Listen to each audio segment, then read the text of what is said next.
Assalamualaikum warahmatullahi wabarakatuh. Perkenalkan, nama saya Musdalifah dari Prodi Ilmu Sejarah Fakultas Ilmu Budaya. Saya akan mempresentasikan tentang revolusi industri, transformasi masyarakat. Yang pertama yaitu munculnya zaman industri. Industrialisasi mulai di Eropa Barat karena sejumlah alasan. Eropa Barat lebih kaya ketimbang bagian lain di dunia, dan kekayaannya tersebar lintas kelas masyarakat yang lebih banyak. Akumulasi modal didukung oleh perluasan perdagangan yang cepat, baik di luar negeri maupun di daratan, selama abad ke-16 dan ke-17 atau revolusi komersial. Ekspansi ini dihasilkan dari pencairan yang agresif pasar-pasar baru dan penggalian kekayaan dari wilayah dunia yang lebih luas, selain dari negara-negara Mediterania yang dapat dimasuki oleh generasi-generasi terdahulu. Oleh karena itu, semua sumber daya baik manusia maupun material dunia baru dan Afrika memberi bahan bakar bagi penumpukan kekayaan Eropa. Meningkatnya populasi dan produktivitas pertanian juga membantu memacu industrialisasi pertumbuhan populasi Eropa yang besar pada abad ke-19 dan menyediakan baik konsumen maupun tenaga kerja bagi industri populasi yang meluas dengan pesat, sebagian karena jumlah kematian karena perang, kelaparan, dan penyakit berkurang. Pertanian menjadi usaha yang semakin kapitalis. Produksi ditunjukkan untuk pasar, bukan untuk konsumsi keluarga atau desa. Akhirnya, dua tradisi budaya Eropa memainkan peran penting dalam munculnya industrialisme. Pertama, ialah individualisme yang berakar baik pada Renaissance maupun revolusi tradisi budaya. Yang kedua, yaitu yang mendorong industrialisasi ialah tingginya nilai yang diberikan orang Barat pada pengertian rasional dan pengendalian atas alam. Britania yang pertama. Britania mempunyai ketersediaan modal untuk investasi di dalam industri-industri baru. Suku bunga atas pinjaman jatuh pada abad ke-18 merangsang investasi. Kelas menengah pertama yang memperluas pendidikan pasar dalam negeri untuk industri-industri yang muncul, begitu juga dengan koloni-koloni di luar negeri yang juga menyediakan bahan-bahan mentah, khususnya kapas yang diperlukan untuk pengembangan industri tekstil. Perubahan di bidang teknologi. Pada 1733, penemuan sederhana atau flying shuttle oleh John Kay memungkinkan para penenun menggandakan hasil mereka. Dengan alat tenun memungkinkan para penenun berproduksi lebih cepat daripada yang dapat dipintal oleh para pemintal, hingga mesin tenun yang diciptakan James Hargreaves disempurnakan pada 1768 yang memungkinkan seorang operator menjalankan beberapa kumparan sekaligus yang dikerjakan hanya dengan tenaga manusia. Dalam 5 tahun, mesin tenun Richard Arkwright dapat digerakkan oleh air atau manusia, dan mesin tenun Samuel Crompton menggerakkan banyak kumparan pertama dengan menggunakan energi manusia dan kemudian dengan energi hewan dan air. Waterframe ciptaan Arkwright membuat pekerjaan lebih efisien bila dikerjakan secara bersama-sama daripada dikerjakan para individu. Di rumah mereka sendiri, perkembangan ini adalah permulaan sistem pabrik yang dalam suatu generasi akan merevolusi kondisi-kondisi tenaga kerja. Mesin uap James Watt, seorang teknisi Skotlandia, mengembangkan mesin uap pada 1960-an. Karena mesin uap dijalankan dengan menggunakan arang atau kayu, bukan tenaga air, ia memungkinkan keluasan yang lebih besar dalam menempatkan mesin pemintal tekstil. Peralihan dari pekerja laki-laki ke perempuan dan anak-anak adalah suatu perubahan sosial yang besar. Selanjutnya, industri besi memunculkan permintaan yang besar pada tambang batu bara untuk bahan bakar tungku. Untuk bahan bakar tungkunya, karena mesin uap memungkinkan para penambang memompa air dari tambang-tambang secara lebih efisien dan pada level yang jauh lebih dalam, lapisan-lapisan yang kaya di dalam tambang-tambang yang ada menjadi semakin dapat dimasuki untuk pertama kalinya. Kemudian pada 1856, Henry Bessemer mengembangkan suatu proses untuk mengubah bongkar besi menjadi baja.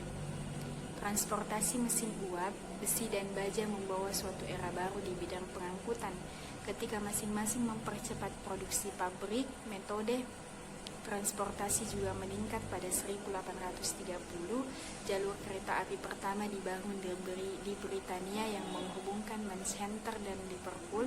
Hal ini memicu suatu zaman pembangunan kereta api di banyak bagian dunia. Pelayaran berubah secara radikal dengan penggunaan kapal-kapal layar yang mempunyai kapasitas keras yang lebih besar. Selanjutnya adalah masyarakat berubah. Harta milik tanah masih merupakan bentuk utama kekayaan dan para pemilik tanah yang luas masih menjalankan kekuasaan politik. Pertumbuhan yang begitu banyak dengan perencanaan atau pengendalian yang begitu sedikit menyebabkan kota-kota itu mempunyai sanitasi yang sedikit, tidak ada pencahayaan, perumahan yang kumuh, transportasi yang buruk dan kurang aman. Yang kaya dan miskin sama-sama menderita di lingkungan yang penuh penyakit, kejahatan dan kekasaran. Meskipun perubahan dalam struktur sosial, perkembangan industri dan niaga menyebabkan perkembangan yang selaras. Kaum borjuis, suatu kelas menengah yang terdiri dari orang dari keturunan biasa yang terlibat dalam perdagangan dan usaha-usaha kapitalis sebaiknya. Sejak abad ke-18 dan seterusnya, ketika industri dan perniagaan berkembang, kelas menengah semakin besar jumlahnya, dan kemudian di seluruh Eropa Barat selama abad ke-18 dan ke-19, kelas menengah berjuang melawan budaya kaum bangsawan untuk mengarsir diskriminasi politik, ekonomi, dan sosial. Menjelang berakhirnya abad ke-19, para politisi borjuis memegang jabatan-jabatan tertinggi di banyak wilayah Eropa Barat, dan kewenangan dengan kaum bangsawan dan keturunannya tidak lagi menjamin mereka sebagai satu-satunya kekuatan politik dan sosial dalam negara. Ketika kekayaan industri yang semakin bertambah, penting kelas menengah menjadi lebih berpengaruh. Sudah biasa di seluruh Eropa bagi kaum borjuis menengah membelanjakan laba mereka untuk membeli perkebunan besar dan menyamai perilaku dan kesenangan kaum bangsawan. Kelas menengah juga mengejar kehormatan. Dengan cara ini dan banyak cara lain, para anggotanya meniru kaum bangsawan. Selama sebagian besar abad, industrialisasi mungkin telah mengurangi beberapa rintangan antara kaum elit pemilik tanah dan kelas menengah, tetapi ia mempertajam perbedaan antara kelas menengah dan kelas pekerja. Kehidupan kelas pekerja. Di desa yang telah mereka tinggalkan, mereka mungkin miskin, tapi terhubung secara sosial dengan keluarga, gereja, dan bahkan kepada tuan tanah lokal. Tetapi di kota-kota, para karyawan pabrik bekerja dengan 20 hingga 100 pekerja dan sedikit kontak dengan para majikan mereka. Namun mereka didorong oleh mandor untuk bekerja keras dan efisien agar sejalan dengan mesin. Para pekerja mempunyai sedikit waktu pada saat bekerja untuk bersosialisasi dengan sesama mereka, didenda kalau berbicara satu sama lain. Para pekerja sering mengembangkan kehidupan di sekitar bar, kafe, atau tempat berkumpul serupa di mana tersedia minuman, permainan, gosip, dan berita-berita masa itu.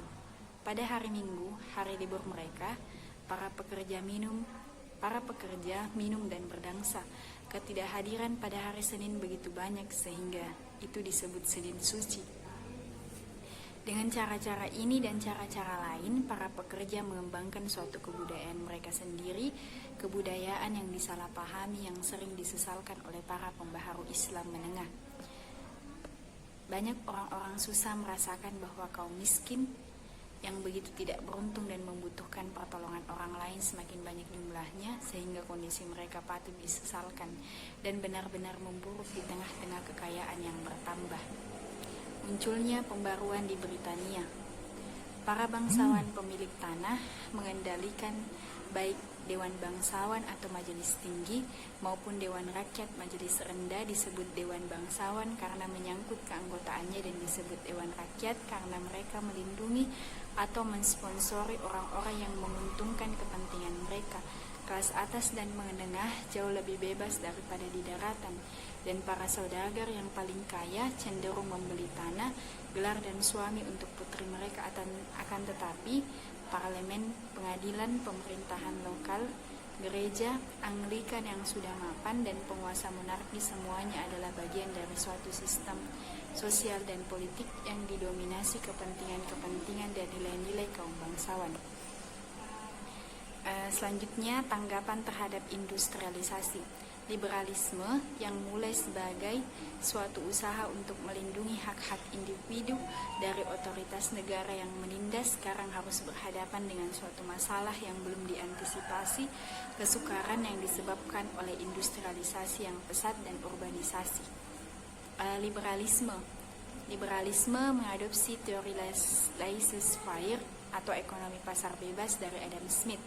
Teori itu mempertahankan bahwa suatu ekonomi yang bebas di mana perusahaan swasta tidak dihalangi oleh peraturan-peraturan pemerintah sama pentingnya dengan kemerdekaan politik bagi kesejahteraan individu dan komunitas. Malthus berargumen bahwa jumlah penduduk selalu bertambah lebih cepat ketimbang persediaan makanan, sehingga program-program pemerintah untuk membantu kaum miskin dan menyediakan upah yang lebih tinggi hanya akan mendorong munculnya keluarga-keluarga yang lebih besar, dan dengan demikian mengekalkan kemiskinan.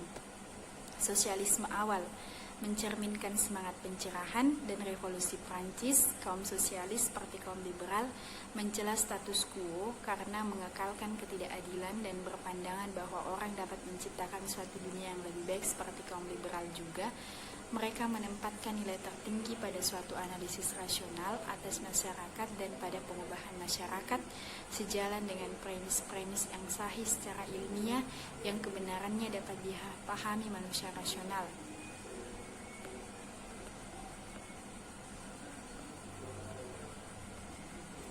Industrialisme dalam perspektif. Di dalam masyarakat praindustri Eropa pada pertengahan abad ke-18, pertanian adalah kegiatan ekonomi yang dominan, dan para petani adalah kelas yang paling banyak jumlahnya.